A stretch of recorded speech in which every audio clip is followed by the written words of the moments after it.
This is Vasudev TGTBS.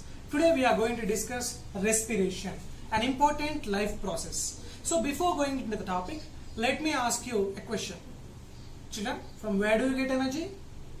Yeah, I could hear you. Yeah, most of you are saying that we get energy from the food we eat.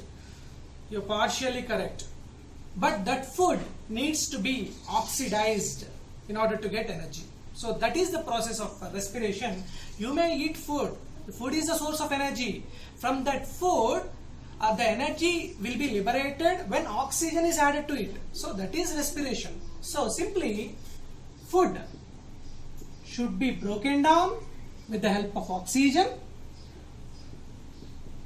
to get energy. So this is basically respiration. Respiration is an energy releasing system. Food is broken down by oxygen to get energy. This is called as respiration. Now children, let us discuss from where this respiration word came. This respiration term is derived from Latin word respire. It is derived from a Latin word respire. What is the meaning of respire in Latin? Yes, it is to breathe. To breathe. So what is breathing, children?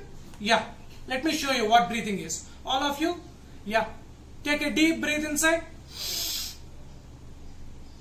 Give a deep breath outside.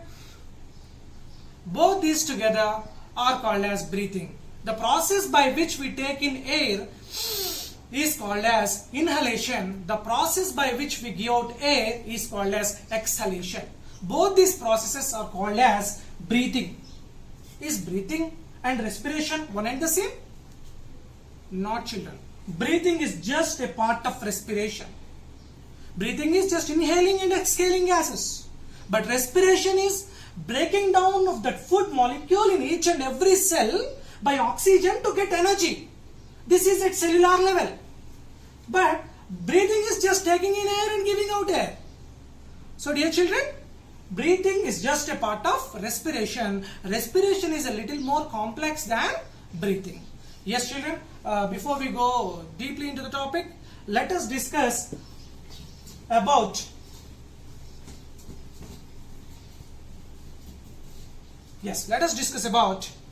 discovery of gases and respiration.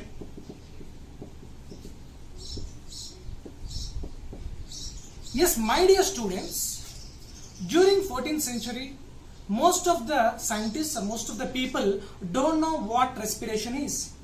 They just thought that respiration is just taking in air and giving out air and production of heat. But now we came to know that respiration is taking in oxygen and giving out carbon dioxide, and all those things we came to know because of this technology. But during 14th century, no one knew what is respiration. They just thought respiration is just breathing in air and giving out air, and production of body heat is called as respiration.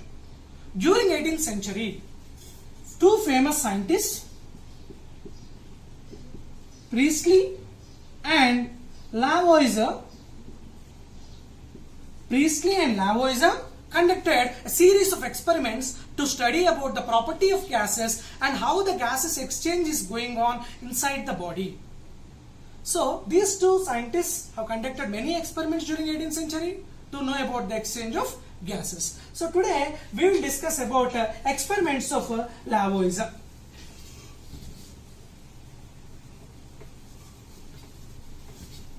So what Lavoisier did, now we will find out. First of all, he took a water trough and he placed a glass bell jar. He took a water trough. This is a water trough. He placed a bell jar, glass bell jar. In this, he burned powdered charcoal. In this, he burned powdered charcoal. When he is burning this powdered charcoal, one gas is liberated. that gas liberated, he called it as fixed air. What is it called, children? Yes, fixed air. In the past, in the olden days, fixed gas, carbon dioxide is called as fixed air. So, first of all, Lavoisier burned powdered charcoal inside the glass beaker. There he noticed a gas. That gas liberated is fixed air. During the olden days, they used to call fixed air, carbon dioxide as fixed air.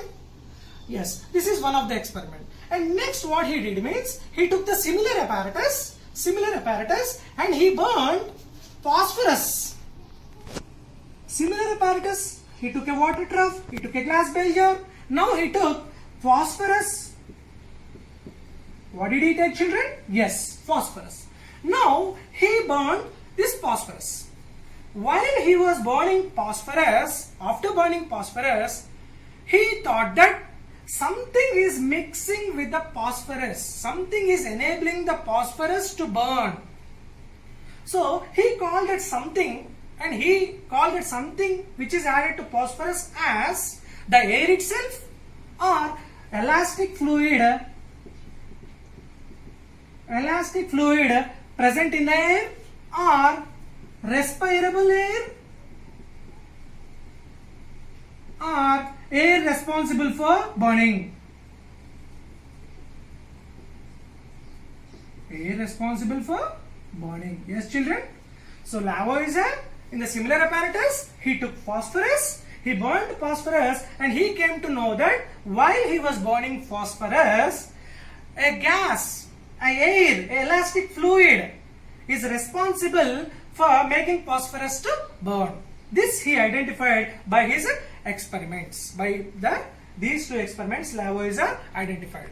And he found a difference that in one gas, the liberated gas is fixed air, and other one is making the phosphorus to burn. These two major differences Mr. Lavoisier had found it out. But now what we are going to discuss means, by this he said that gases when burnt charcoal liberates fixed air, but when we burn the phosphorus, no such gas is evolved. He came to a conclusion, he found out this major difference, and he thought, after many experiments, he thought that respiration is involved in two steps. Respiration is involved in two steps, but he could only know one step. Afterwards, after many experiments, he came to a conclusion that 1/6 volume of vitiated air, 1/6 volume of vitiated air consists of fixed gas. My dear children, he called this fixed gas also as a chalky acid gas. So after many experiments, he showed that vitiated 1/6 volume of vitiated air is fixed gas. My dear children, listen to me again. 1/6 volume of vitiated air is fixed gas. What is this vitiated air, sir? You told us this fixed gas is CO2. Then what is this vitiated air, sir? Yes, what is vitiated air means the air in which the gas responsible for burning has been removed. My dear children, vitiated is air in which the gas responsible for burning is removed. That air is called as vitiated air. Now I got it out.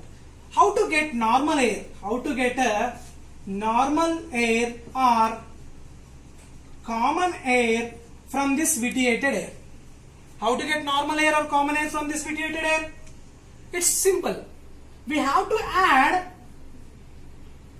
gas responsible for burning. We have to add gas responsible for burning, and we have to remove this fixed gas. We have to add the gas responsible for burning, and we have to remove this fixed gas. Then it becomes normal or common air. These are all the experiments done by the famous scientist Lavoisier. He was the person who, by all these experiments, came to a conclusion that something is happening to the respirable air. That respirable air is going into the lungs, and that respirable air is turned into fixed gas. When it is coming out, it is changed as fixed gas. He noticed all these things and he observed that something exchange of gases is going on in this respiration. And my dear children, he also admitted that the red color of the blood is due to that respirable air. That respirable air is combining with the blood and making the blood to red in color. But my dear students, now you know the blood is red in color due to the presence of a pigment called as hemoglobin.